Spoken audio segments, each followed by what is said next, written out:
Amigos, ¿cómo están? Bienvenidos a este podcast. Déjenme decirles que estamos estrenando programa, estamos estrenando podcast. Este podcast lo hemos llamado No Somos Expertos.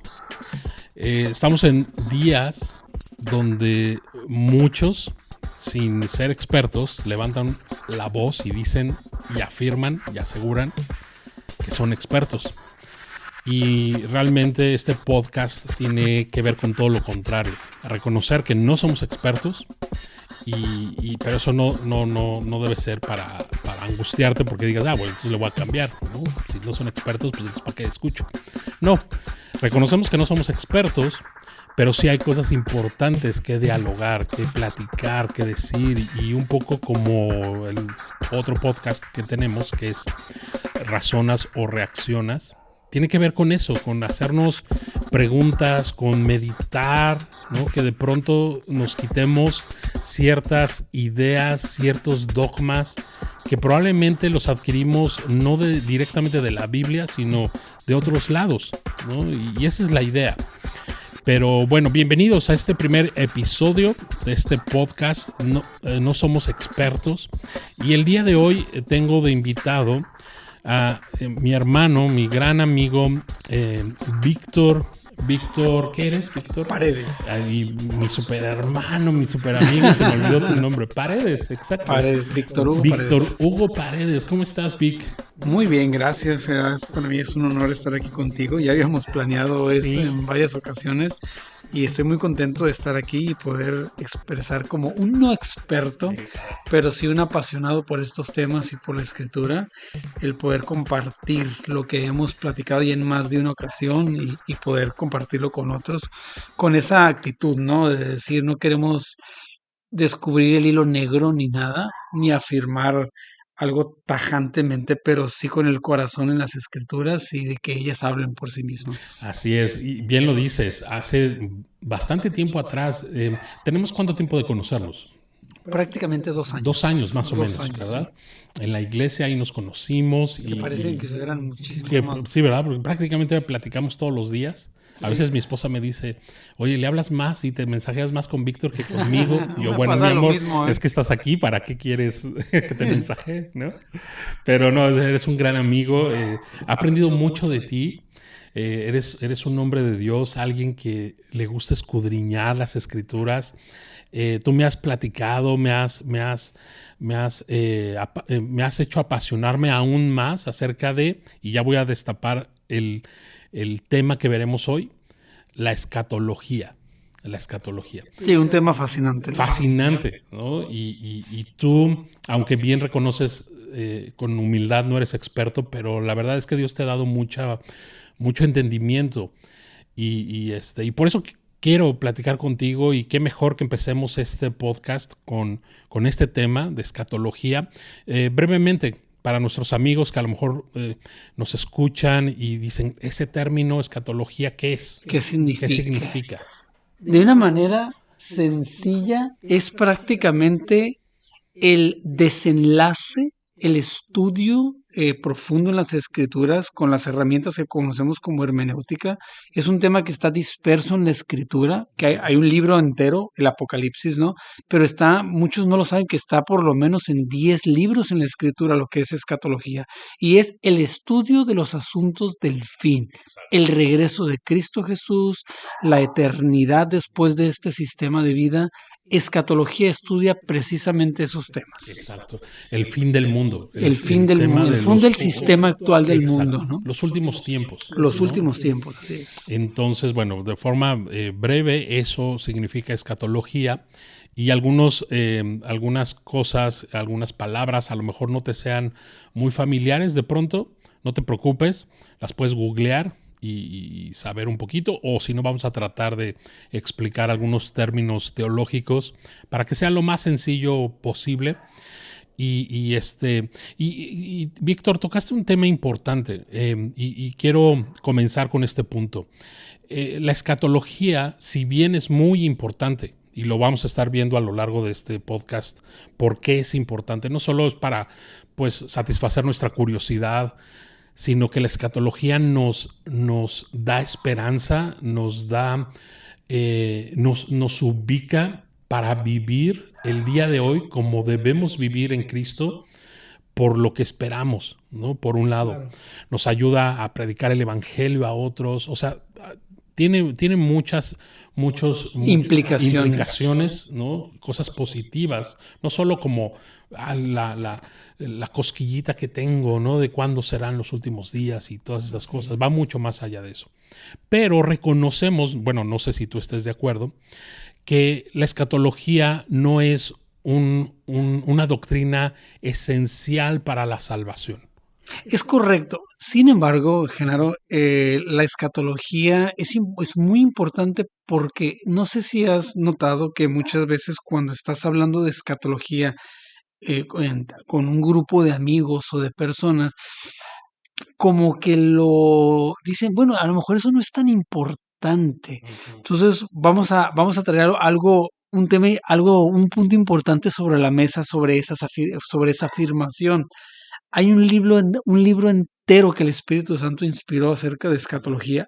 Jesús habló bastante de escatología. Hay capítulos enteros en más de un libro en la Biblia. El apóstol Pablo le dedicó en varias cartas el tema de la escatología. Hay cientos de referencias en el Antiguo Testamento acerca de la aparición y la segunda venida de Cristo, de los tiempos del fin. Varios libros del Antiguo Testamento, como el libro de Daniel, al menos 6 de los 12 capítulos que toma tienen que ver con los tiempos del fin. Entonces es un tema importante. ¿Por qué debe ser importante para nosotros? Porque fue tan importante para Dios que incluyó una porción importante en la Escritura. Ciertamente el tema más importante es conocer a Dios como Él quiere que lo conozcamos en sus términos, la salvación, el conocer a Cristo, el Espíritu Santo, su mover en nosotros, su trabajo en nosotros, pero la escatología definitivamente, por la importancia que Dios le dio en la porción de la que habla en la Escritura, debemos de tomarlo con importancia también nosotros. Definitivamente, ¿no? Y sí, quiero recalcar eso. No es que no sea importante, ¿no? Simplemente sabemos que no es esencial para la salvación. Correcto. Como el evangelio, ¿no? Como el tema de Cristo, por ejemplo, Dios tomando forma de hombre, ¿no? Como la doctrina de la gracia en cuanto a la salvación. A eso nos referimos cuando nos son esenciales la escatología para salvación. Sin embargo, bien lo dices, va íntimamente ligado al evangelio también. Claro. Porque recuerdo ahorita el libro de Joel, por ejemplo, que habla mucho y creo que fue de los primeros profetas en el Antiguo Testamento donde habla acerca de el día de Jehová, ¿no? Y el día de Jehová es precisamente este periodo de los últimos tiempos, ¿no? Cuando así es. El día de Jehová, cuando el Señor Jesucristo se manifiesta para juzgar a este mundo, etcétera. Entonces, definitivamente es importante. Y por eso un poco esta plática para que si a lo mejor tú de pronto dices, ay, no, yo mejor eso no me meto, pues sí, métete un poco a las escrituras, claro, porque es muy importante. Vas a descubrir, ¿no?, que es un tema fascinante. Exacto. Ahora, también dicho esto, ¿no? Si de pronto no sabes mucho de escatología, pero has conocido y has confiado en Jesucristo como tu Señor y Salvador, bueno, pues vas a experimentar y vas a vivir esos últimos momentos probablemente escatológicos, aunque seas ignorante en cuanto a eso, ¿no? Pero sí es bueno conocer, es bueno, sobre todo un poco esto que decíamos al principio, que de pronto con ojos frescos podamos ver la Escritura, porque de pronto pudiéramos haber adquirido con buenas intenciones, a lo mejor nos enseñaron ciertas cosas, pero que realmente no están en la Biblia, ¿no? Y todas estas cosas es lo que vamos a estar platicando. Sí, fíjate que previamente a prepararlo del programa tocamos mucho ese punto, ¿no? De que platicas tú con otros hermanos, ¿no? Incluso probablemente cuando nosotros mismos no nos habíamos metido tanto a la escritura con este tema, a veces te encuentras haciendo afirmaciones como lo que dijiste al principio del podcast, cosas que a veces probablemente no están en la Biblia o más o menos están ahí en la Biblia pintadas como la idea que tenemos, pero ya cuando te empiezas a meter a la escritura dices, ay caray, o sea, no es como yo lo creía. Claro. Y entre vas te más metiendo a la escritura, te vas dando cuenta que tu pensamiento con la escatología tiene más que ver con las películas que has visto Ujú. o con una doctrina que se te dijo en algún púlpito o en algún lugar de alguien que probablemente no ha estudiado muy bien la escritura. Eso es muy Exactamente. interesante. Y lo que intentamos hacer ahorita es, después de haber repasado sistemáticamente lo que la escritura dice, pues tratar de desmenuzarlo y ponerlo sobre la mesa con una taza de café aquí, no platicando, ¿no? Sí, muy rico el café, por cierto, que me preparaste. Y definitivamente, ¿no? Y algo importante, y esta es nuestra opinión, tanto de Víctor como mía, porque lo hemos platicado, entre cristianos debemos mantener la armonía, ¿verdad? Si tú piensas distinto a lo que pensamos o vamos a concluir al final, que dicho sea de paso, te pedimos que te quedes y escuches hasta el final para que puedas tomar una opinión, ¿verdad? Si piensas distinto, pues está bien. Seguimos siendo Correcto. hermanos, no pasa nada, ¿no? Así es. Es válido equivocarse. Sí, es válido. Hay cosas en la escritura que si no nos pudiéramos afirmar como cristianos, si alguno de nosotros dos no cree que Jesús es nuestro Salvador y suficiente para nuestra salvación, eso sería catastrófico, ¿no? Exacto. ¿No? Y nos compartiríamos el Evangelio, ¿no? Tendríamos que comenzar por ahí.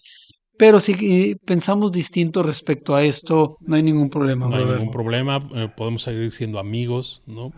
No nos enojemos, no se enojen con nosotros. Fíjate que en lo personal, este tema de escatológico, y sí lo digo con toda, aquí no lo digo con humildad, sino desconozco mucho, y por eso me encanta platicar contigo, Vic, porque tú sabes mucho más que yo, y yo he aprendido mucho de ti en ese sentido. Y en cuanto a mi doctrina escatológica, por así llamarla, ha ido cambiando a través de los años y principalmente hace como 3 años, prácticamente desde que estoy acá en Tijuana, eh, empezó a cambiar, empecé como a leer la escritura de forma diferente en cuanto a este tema, ¿no? Con ojos limpios, sin prejuicios, sin cosas, sin muletillas, tratar de con ojos frescos poder ver la escritura.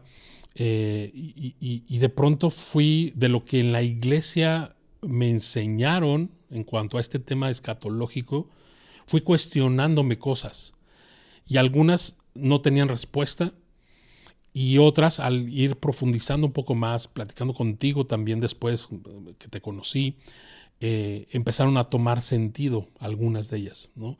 Entonces, esa es un poco la idea, que lo podamos platicar, que lo puedas discernir, que de pronto digas, ok, están totalmente locos, ¿no? Y está bien, no pasa nada. O, oye, es interesante esto, ¿no? A lo mejor hay que volver a reestudiar, ¿no? Ese es el propósito. Sí, claro, y bueno, durante el transcurso de estas charlas, que no van a ser solamente este capítulo, ¿no? Vamos a tener varios capítulos al respecto y vamos a ir desarrollando y poniendo sobre la mesa todos esos pasajes, libros, versos, la conexión de esos versos. A mí me encanta esto porque como bien lo dijiste, ¿no? Igualmente te digo de que yo tengo de cristiano aproximadamente 25 años, ¿no? Y desde el principio me llamó la atención, y lo voy a dejar hasta allí, el tema de escatología, pero sí, probablemente en alguna etapa hubo algún tipo de morbo, ¿no? De decir, ay, el anticristo, la marca de la bestia y todo eso, ¿no? Y tenía en mi cabeza un rompecabezas un poco incompleto acerca de lo que, por lo tanto, no era muy claro, ¿no?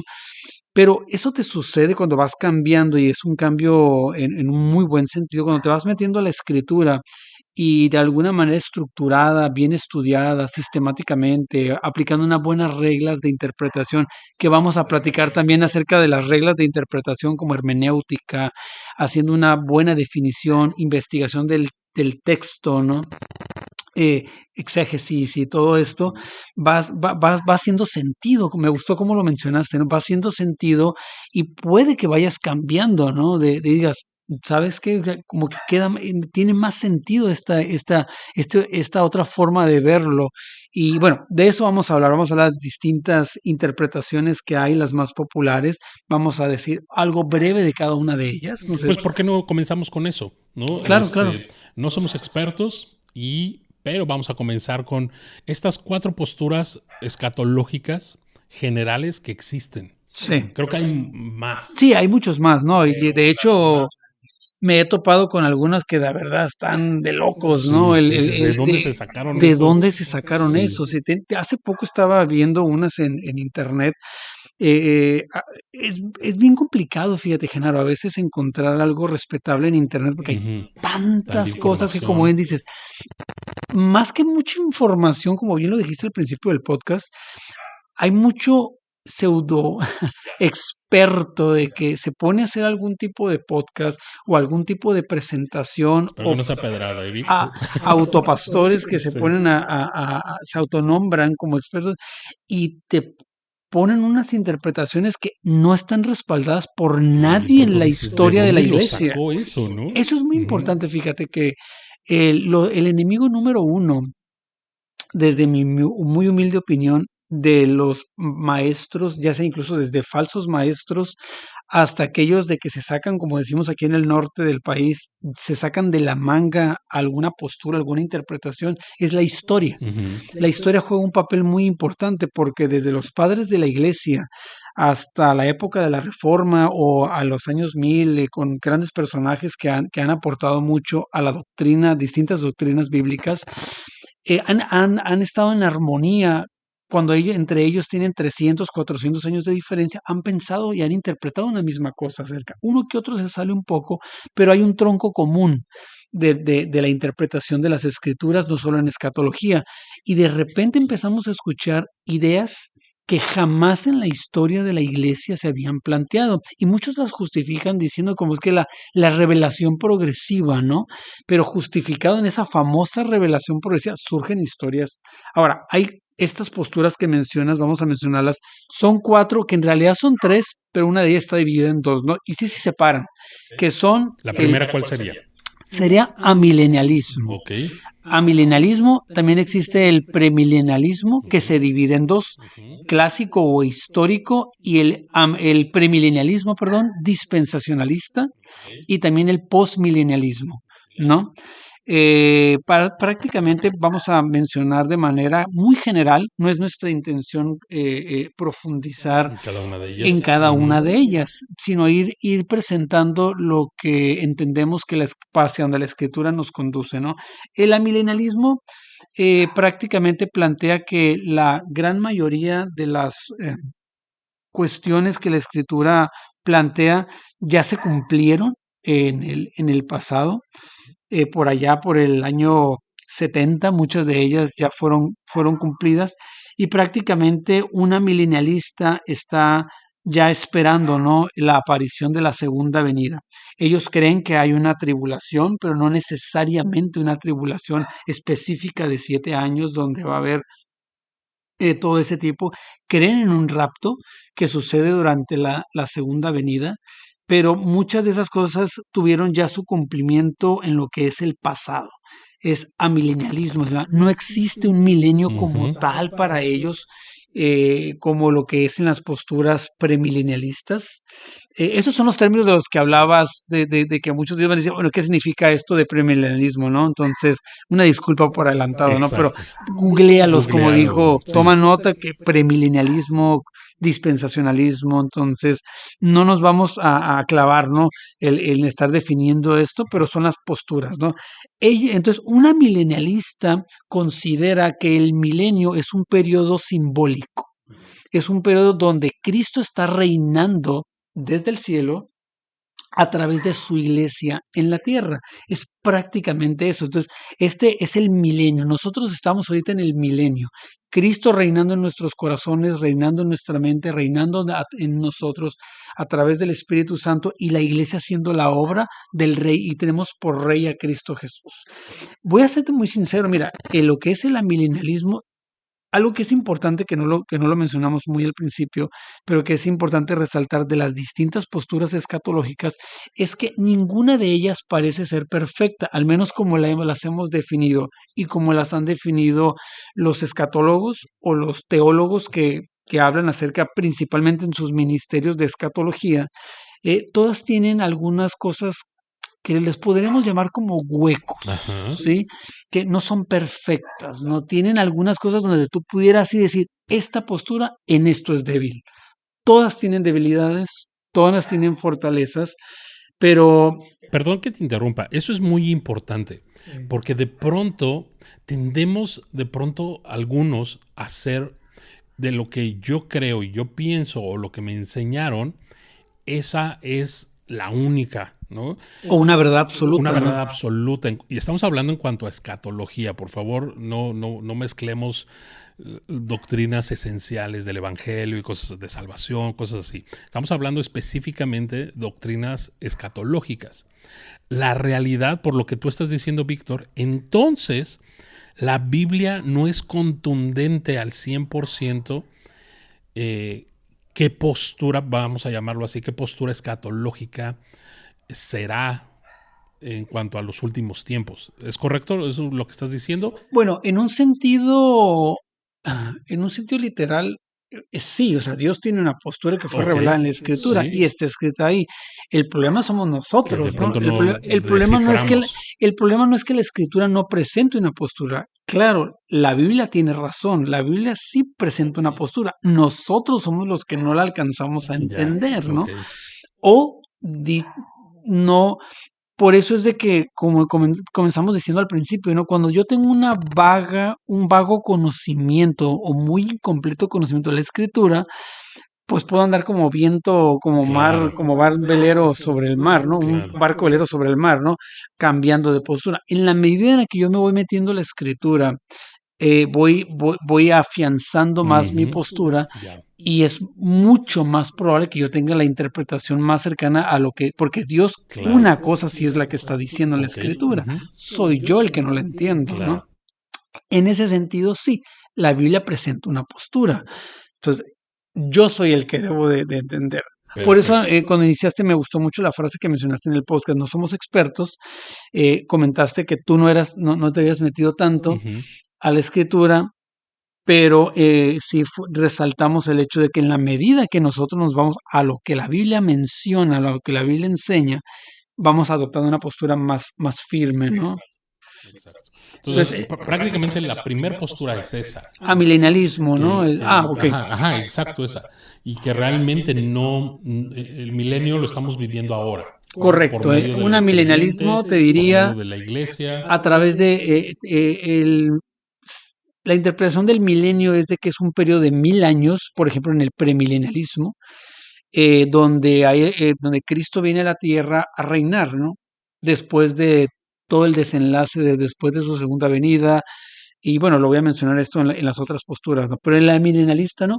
En el milenarista, la destrucción del templo se cumple en el año 70, donde es sitiado Jerusalén, y desde que Cristo de hecho asciende al cielo, eh, y que comienza la era de la iglesia, es todo este periodo hasta el día de hoy es el reino milenial. No son 1000 años exactos, no son 1000 años de calendario, así es. Es un reino y es un periodo simbólico. Cuando regresa Cristo, puede regresar en cualquier momento. En cualquier momento puede regresar y ahí se da también el arrebatamiento de la iglesia, ¿no? Fíjate que ahorita que estás explicando esto, recientemente escuché por un pastor que quiero mucho, predicando, enseñando sobre Apocalipsis. Y prácticamente estás describiendo esto que estaba enseñando últimamente, en lo cual no comparto, ¿no? Y entonces se me hizo muy interesante. Y ahorita que te escucho, ¿no? Digo, ok, este pastor pues creía que este milenio no es literal, ¿no? Esta Correcto. primera postura. Sí, entonces, a muy grandes rasgos, sí, a través de estos capítulos vamos muy probablemente a tocar las posturas que cada una de ellas presentan, ¿no? Ahorita estamos haciendo una reseña muy general. Claro. Luego viene otra postura, que está dividida en dos, que se diferencia por una cuestión que es el arrebatamiento, ¿no? Y lo que es el premilenialismo dispensacionalista y el premilenialismo clásico o histórico, ¿no? El premilenialismo dispensacionalista, bueno, se basa en esta interpretación del plan general de Dios, o lo adoptan quienes tienen una postura del plan general a través de dispensaciones. ¿Qué son las dispensaciones? De manera general y no necesariamente sujeto a lo que es la escatología, las dispensaciones vienen a ser estos ciclos o etapas a través de pactos o a través de diferentes formas que efectivamente están en la escritura, pero no son los temas de este podcast, que son dispensaciones. Dios trató con Adán, Dios trató antes del diluvio, Dios trató después del diluvio, Dios trató con el pueblo de Israel, Dios está dando con la iglesia, Dios reactiva su plan con Israel. Son estas dispensaciones o ciclos, periodos que de alguna forma Dios trata de manera distinta, se va manifestando de manera distinta a través de sus profetas, de sus jueces, de sus apóstoles, de la iglesia, y va tratando con el pueblo de Dios. Esa visión del plan de Dios y la forma en la cómo Dios trabaja con su iglesia, con su pueblo en las diferentes etapas, se trae también a lo que es el plan de escatología. Entonces, hay una importante marca distintiva en lo que es la visión de la escatología, que tiene que ver con el pueblo de Dios. El escatólogo dispensacionalista hace una clara división en lo que es Israel, el pueblo étnico de Israel, el judío, es decir, el hebreo de nacimiento, y lo que es el resto de la humanidad, comúnmente mencionada en la escritura como gentiles, de lo cual pertenecemos nosotros, alguien no judío de nacimiento de sangre, y es la era de la iglesia. Entonces, a grandes rasgos, esta visión de la escatología es como una especie de ponerle pausa a lo que es el pueblo de Dios étnico, como judío, Israel, el pueblo de Israel, la nación de Israel, y comenzar la era con la iglesia, que incluso también se compone de judíos convertidos, comúnmente conocidos como judíos mesiánicos, ¿no?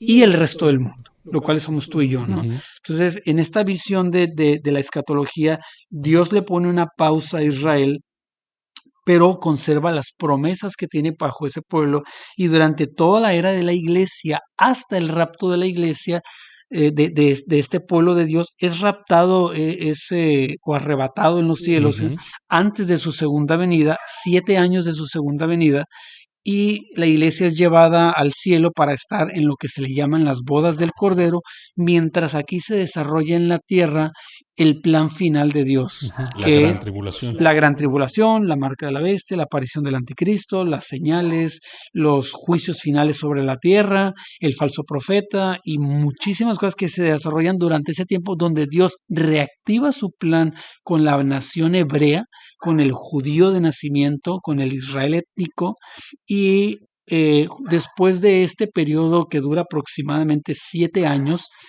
algunos lo dividen como 3 años y medio de medio tribulación o de angustia, y 7 años de caos total, ¿no? 3 años y medio, perdón, de caos total, que viene con la segunda venida, donde Cristo regresa con la iglesia a destruir al anticristo y ponerle fin al periodo final del sistema actual de la humanidad. Eso es a grandes rasgos lo que es la postura escatológica llamada premilenialismo dispensacionalista. Que el día de hoy es como la más común, la que creo es correcto, sí, qué bueno que... La que más se enseña, yo personalmente en la iglesia donde crecí, esa postura escatológica es la que se enseña, la que yo enseñé por mucho tiempo, la que creía que esa era, ¿no? Y creo que el día de hoy es, en esta época, es la más común. Correcto. Bueno, es importante mencionar algo. Algunos mencionan, y aquí está un poco dividido cómo se platica la historia, pero la mayoría comentan de que la postura de premilenialismo dispensacionalista nació en el siglo XIX, medios finales del siglo XIX, donde en la Biblia de estudio de Scofield, se ponen en las anotaciones del pie de página o de la Biblia de estudio Ajá. como tal, las interpretaciones de este autor. Entonces, esta Biblia se empieza a vender mucho, se populariza mucho, entonces todo el mundo que tome una Biblia de estas y ve esos comentarios acerca de esos pasajes desde una perspectiva Claro, dispensacionalista, empiezan a ser adoctrinados. empiezan a ser adoctrinados, empiezan a digamos que a ver que esa es la postura de la que habla la Biblia. Ahora, hay quienes estudian la historia y dicen que no, o sea, no necesariamente nació ahí, pero sí se popularizó ahí. Ahora, cualquiera de las dos versiones de cómo nace esta interpretación es un hecho que se popularizó durante ese periodo y de esa manera, de tal manera que hoy en día gran porcentaje de la iglesia actualmente adopta esta postura. Pero es importante saber que yo también nací bajo esa postura, ¿no? Y yo creía que era la única postura. Cuando ya empezamos a estudiar escatología nos damos cuenta que hay más posturas. Exacto. Y que han subsistido a través de los 2000 años de historia. Amilenialismo ha sido una de ellas, premilenialismo histórico ha sido una de ellas, que tú la puedes rastrear durante los 2000 años de historia. Grandes hombres de Dios, teólogos respetados, que los estudia todo el mundo. Padres de la iglesia. Los padres de la iglesia, los discípulos de Juan y los primeros cristianos durante los primeros 3 siglos, creían otras posturas que hasta el día de hoy están presentes. Entonces, es importante que sepamos esto porque tal vez sea un factor difícil para nuestra mente el adoptar otra postura porque creemos que es la verdadera, porque es la que todo el mundo cree. Pero realmente estas primeras dos posturas que has hablado son relativamente nuevas. O sea, lo que es del siglo XIX, ¿no? Amilenialismo sí tiene muchos años, sí tiene muchos siglos, sí, claro. De hecho, lo que es el amilenialismo y el premilenialismo histórico son los que más tiempo tienen y que tú puedes encontrar evidencia en la literatura de principios de la iglesia, de los primeros siglos de la iglesia, ¿no? Entonces, la postura dispensacionalista en cuanto a la escatología es la que es más joven. Es de las más recientes, por así decirlo. 200 años siendo la más popular. Sí, hoy en día es la más popular. Es la más popular. Si tú te vas a 100 iglesias, es probable que en la mayoría de ellas se encuentre que se enseña este sobre todo en el medio evangélico. Correcto. Correcto, es correcto, sí, pero sí esta es relativamente joven, sí, aunque no necesariamente nació al 100% hace 2 siglos. Entonces, perfecto. Esto es el premilenialismo dispensacionalista. El premilenialismo clásico, y también dice que Cristo sí puede llegar, el rapto dentro de esta postura puede suceder en cualquier momento. Hoy en día, ahorita cuando estamos platicando, podría suceder el rapto. Porque el rapto sucede 7 años antes de la segunda venida de Cristo. Entonces, el rapto, lo que está en medio del rapto en esta postura, que es importante resaltarlo, está el rapto previo, después de las señales que habla Cristo en Mateo 24, viene el rapto y después viene los 21 juicios, por así decirlo, que son sellos, trompetas de Apocalipsis y copas de ira. 7 sellos, 7 trompetas, se abre cada uno de ellos y van sucediendo distintos eventos aquí en la tierra. Mientras la iglesia está en el cielo, después de haber sido arrebatada, en lo que le llaman las bodas del Cordero. Pasan esos 21 juicios, viene Cristo, destruye al anticristo, destruye al falso profeta, es encadenado Satanás y la iglesia viene junto con Cristo, descienden a la tierra y comienza un gobierno donde se restaura todo en el mundo, 1000 años de gobierno de paz y Satanás es atado durante 1000 años en una prisión espiritual. Él no puede salir, no hace influencia sobre la tierra y es un gobierno de gloria, ¿no? Un gobierno sellado. Después de los 1000 años, Satanás es brevemente, según esta postura, desatado. Bueno, eso lo puedes ver en la escritura. Y no viene un periodo de tiempo, pero es un periodo donde vuelve a engañar a varias naciones. Hay evidencia de ello al final de Apocalipsis y después de esto viene el juicio ante el gran trono blanco, donde resucitan ahora sí todos aquellos que murieron sin Cristo, y delante del Cristo van a ser juzgados todo ser humano desde Adán hasta el último que haya nacido. Exacto. Sí, y de allí viene la eternidad. Okay. Eso es básicamente el dispensacionalismo, la escatología de premilenialismo dispensacional. ¿Qué es el premilenialismo clásico? Esa es la tercera postura. La tercera postura. Prácticamente en no hay esa división, y es importante resaltar que en el dispensacionalismo hay una clara división entre el pueblo de Dios y la iglesia, ¿no? Dentro del dispensacionalismo, dentro del premilenialismo histórico clásico, la iglesia, y aquí hay diferentes opiniones o interpretaciones, pero el más popular es donde no necesariamente la iglesia sustituye, sino la iglesia es una continuación del plan de Dios.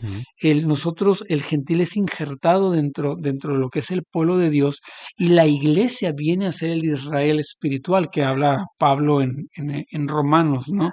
Entonces, no es que Dios deseche al pueblo hebreo, no es que Dios haya cambiado de opinión, pero hay una continuidad en el pueblo de Dios donde ya le llama iglesia, ¿sí? Entonces, la iglesia, por lo tanto, sigue siendo Israel, sigue siendo el Israel espiritual, el verdadero Israel, y es el que está ahorita, viene la era de la iglesia, la era de los que están bajo el nuevo pacto. Sí es un nuevo pacto, un mejor pacto, como menciona en el libro de Hebreos, ¿no? Con el sacerdote ese sacerdocio perpetuo, que es el hijo de David, el reino perfecto que ya comenzó también y que continúa durante el milenio y que va a continuar durante toda la eternidad. Por medio de nuestro Señor Jesucristo, ¿no? Por medio de nuestro Señor Jesucristo. Ahora, vamos a ver algunos puntos como en lo que es la segunda venida y el rapto y el arrebatamiento de la iglesia es un evento simultáneo que sucede al final de la gran tribulación prácticamente. Entonces, dentro de lo que es la postura clásica, sí, la iglesia pasa por la gran tribulación. Esas grandes preguntas es si la iglesia le toca ver al anticristo, si a la iglesia le toca ver la abominación desoladora, si a la iglesia le toca ser perseguida por la marca de la bestia, si a la iglesia le toca sufrir. Pero aquí hay un punto muy importante que resaltar, Genaro, que aunque la iglesia sí pasa, como ha pasado por otros periodos en la historia, por terribles tribulaciones, comentaba con un hermano hace poco tiempo, es que la iglesia no pasa porque nosotros no estamos puestos para ira, ¿no? Que dice Pablo en 2 Tesalonicenses, ¿no? Sí, y en Apocalipsis 3:10 creo que menciona que no estamos puestos para ira, y son versículos que son clásicamente tomados para decir, bueno, es correcto, la ira de Dios es un castigo sobre el pecado y la ira de Dios no va a ser derramada sobre la iglesia. Pero el decir que la iglesia no pasa por sufrimiento es responderle a un cristiano en los últimos 2 años de historia que han pasado por ser quemados, perseguidos, asesinados, literalmente, y en la actualidad en países que padre en Occidente, que vivimos con la libertad de los derechos humanos y tantas cosas, de que no somos perseguidos como lo son perseguidos en el Medio Oriente, en algunos países de Medio Oriente, en algunos países de las partes cercanas a China y esos, donde literalmente son asesinados, quemados vivos. No veo más sufrimiento que eso. Claro. O sea, ¿qué tan terrible pudiera estar la gran tribulación que supere de que tú tengas a tu familia siendo amenazados y siendo asesinados, quemados vivos delante de ti para que niegues tu fe? Entonces, eso ya es una persecución terrible, que no solo en la historia de la iglesia, sino que actualmente muchos cristianos lo están viviendo. ¿De qué nos guarda Dios? Nos guarda de no negar a Cristo. Claro. Y nuestra salvación eterna. Y sobre todo de nuestra salvación. Claro. La Biblia no dice que no vamos a padecer. Jesús nos advirtió que si nosotros nos enlistamos en la familia de Dios, vamos a padecer persecución. Claro. Que si lo odiaron, que si nos odian a nosotros, nos acordemos que lo odiaron a Él primero. Y un odio, no está hablando de resentimiento, que les caigamos mal. El mundo no los quiere porque no son del mundo, dice Primera de Juan, ¿no? Entonces hay demasiadas referencias a las Escrituras donde no podemos interpretar de que Dios nos va a cuidar, de que no nos pase nada, cuando no es así. Nos puede pasar de todo. Claro, bien lo dijiste, ¿no? Desde el resurgimiento, nacimiento de la iglesia. O sea, los primeros cristianos. Esteban fue el primer mártir. Correcto. O sea, y que ahí Dios no fue bueno. Correcto. O sea, claro que Dios por alguna razón permite sufrimiento a los suyos, persecución, ¿no? Claro. Entonces, yo a veces veo que esta postura dispensacionalista un poco es como tratar de vendernos nosotros mismos la idea de que no vamos a sufrir, ¿no? Y entonces, porque no quiero sufrir, entonces pongo el rapto antes, ¿no? Y bueno, ahí lo dice, que Dios no nos puso para ira. No, espérame. O sea, es que la ira de Dios derramada va a ser un juicio. No Correcto. va a ser para sus hijos. Correcto, ¿no? sí. Y tiene que ver con salvación, no solo con un juicio momentáneo, sino un juicio eterno. Ahora, es importante resaltar que si solo nos concentramos en esa forma de ver a quienes no quieren sufrir, sería tanto como decir que todos los que tienen la postura dispensacionalista en cuanto a la escatología, su interpretación o su negación de otra postura es por cuestiones emocionales, ¿no? Exacto. No necesariamente. Hay quienes van estudiando la escritura. Entonces, el punto de nuestra intención también en esto de la escatología con respecto a este podcast y cómo lo vamos a ir viendo en diversos podcasts para ir alimentando, irle sumando. Siempre he dicho esto, me gusta mucho ilustrar la escatología, y te lo he comentado en más de una ocasión, acerca de un rompecabezas, ¿no? Es como un rompecabezas de 1000 piezas, que es grande, son muchas piezas distintas, y en la medida que tú vas colocando las piezas, todas las piezas posibles, sobre el rompecabezas, la imagen se va viendo más clara. Y pongo este ejemplo, ¿no?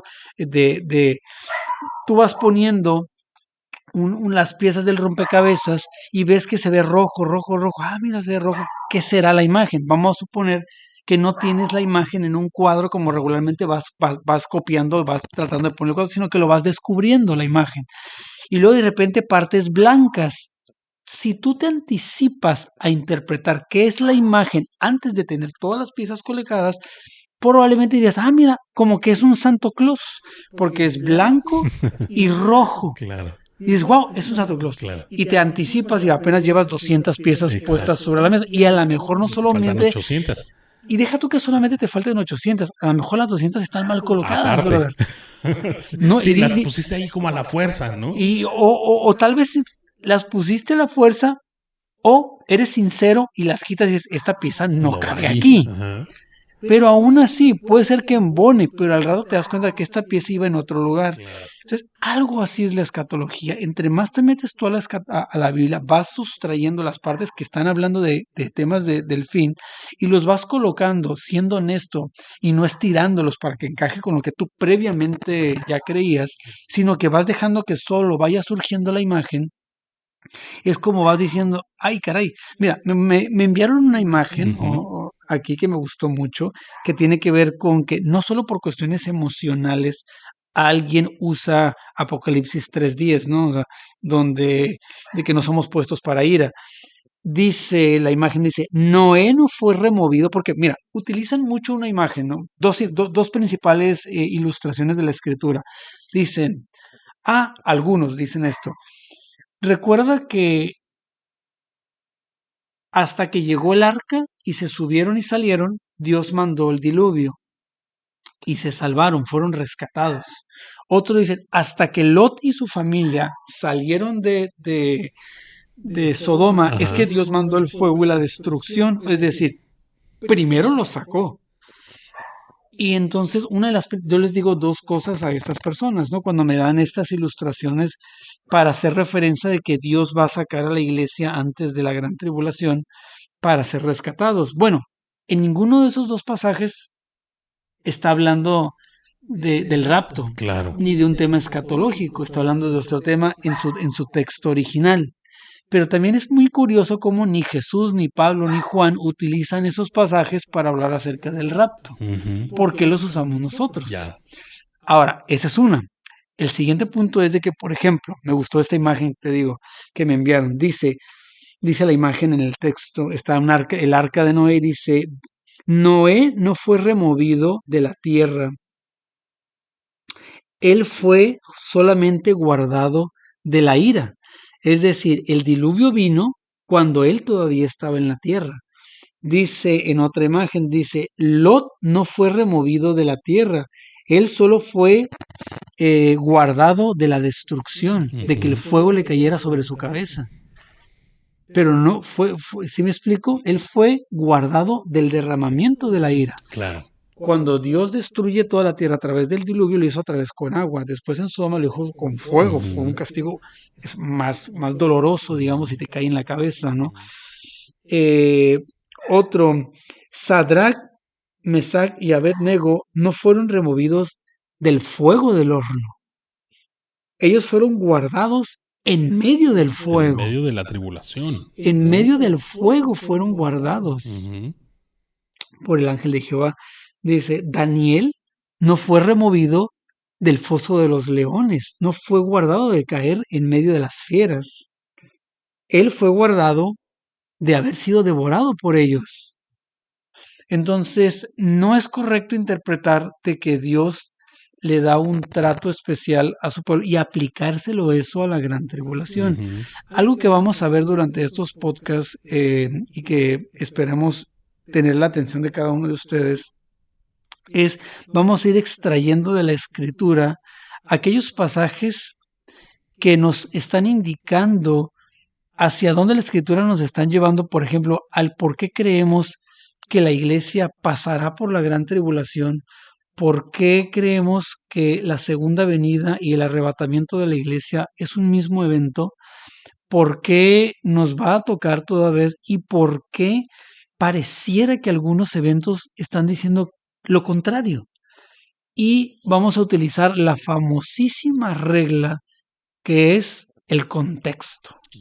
Tan importante y necesario. Es una regla básica para estudiar la Biblia. Definitivamente. El contexto lo es todo. El contexto lo es todo. No solo el contexto, sino la hermenéutica correcta.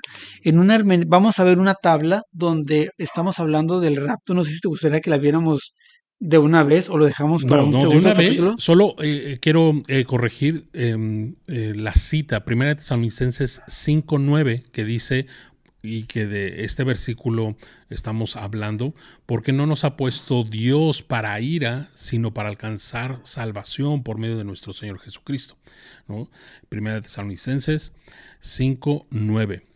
Porque creo que hace rato hablábamos, comentaste algo de Apocalipsis 3:10, ¿no? Pero no, este versículo es 1 Tesalonicenses 5:9, y que entonces esta doctrina se apoya en que, ya ves, Dios no nos va a pasar por la gran tribulación, porque Dios no nos ha puesto para ira, sino para alcanzar salvación. Es correcto, es más precisa la cita que estás mencionando, y es en la que menciona la ira. Menciono Apocalipsis 3:10 porque es el que se usa en la hermenéutica dispensacionalista, se utiliza para combinarla con ese pasaje que dices tú, y de ahí se brinca en muchas ocasiones para estas ilustraciones que acabo de mencionar, de cómo Dios te saca. Dice Apocalipsis 3:10, dice, por cuanto has guardado la palabra de mi paciencia, yo también te guardaré de la hora de la prueba que ha de venir sobre el mundo entero, para probar a los que moran sobre la tierra. Esta prueba que es la gran tribulación. A eso dicen que se refiere en la interpretación dispensacionalista o en la hermenéutica dispensacionalista. Combinan estos dos pasajes para decir, mira, aquí dice claramente que nos va a guardar de la prueba que va a venir sobre el mundo, que va a venir, está hablando del futuro. Y entonces dice, ok, esa prueba es esto. Y son dos cosas distintas. Una cosa es que nos vaya a guardar, y otra cosa es que no vayamos a pasar sobre. Correcto, y eso que estás mencionando es algo que con los pasajes de la Biblia, con una hermenéutica lo más completa, y queremos que fuera totalmente completa, perfecta, ¿no? Nos encantaría poder tener esa capacidad de tener todos los pasajes que hablan de eso, y vamos a trabajar para que sea lo más cercano a eso posible. Pero lo que queremos probar es cuál es la hermenéutica correcta y el contexto y la interpretación adecuada de ese pasaje. Y vamos a llegar a ese punto, de que precisamente ahí está hablando guardar, no sacar. Ujú. Exacto. Así como los ejemplos que diste, ¿no? Los amigos de Daniel, Abraham, Daniel en el foso de Lot, los leones, ajá, Lot, etcétera, etcétera, ¿no? correcto, O así sea, es. exacto. No es que Dios no, y es muy claro porque ahí, hablando acerca de Tesalonicenses, dice, nos guardará para salvación. O sea, no dice nos guardará de sufrir. Correcto. ¿No? Son dos términos totalmente distintos. Y creo que muchas veces sí, como cristianos, las cosas que no entendemos o que no queremos pasar, ¿no? Como el sufrimiento, pues a nadie nos gusta sufrir, pues te armas una teología sobre ese fundamento, ¿no? El evangelio, pues es algo padre, es ven a Jesús, porque el evangelio de ven a Jesús y vas a padecer persecución y No le vas a atrae a sufrir nadie, ¿no? eso no es muy atractivo, Claro, ¿no? pero Jesús lo dijo. Exacto, pero Jesús lo dijo. Así es, en el mundo tendrás aflicción, Ujú, confía, porque yo he ujú. vencido al mundo. O sea, es una confianza difícil, porque cuando atraviesas por circunstancias, sobre todo hoy en día, ¿no? Que es tan común el estrés, la ansiedad, los problemas, hay tantas dificultades que hay en la sociedad. Hoy más que nunca hay más suicidios, más cosas, Ujú, porque en realidad estamos viviendo épocas de angustia. ujú.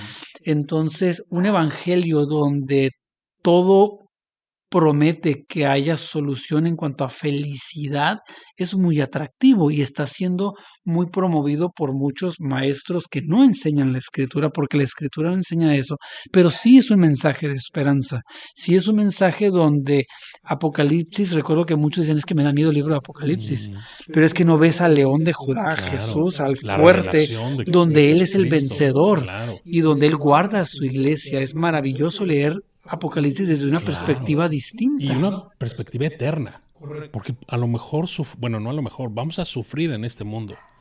Y eso, bueno, nadie Algo queremos. Jesús se aseguró, en el Ajá, mundo tendrás sí, aflicción. sí. Recuerdo también Filipenses 1, ¿no? Al final de este capítulo, Pablo diciendo, a ustedes les es concedido no solamente que crean en Él, sino que también padezcan por Él.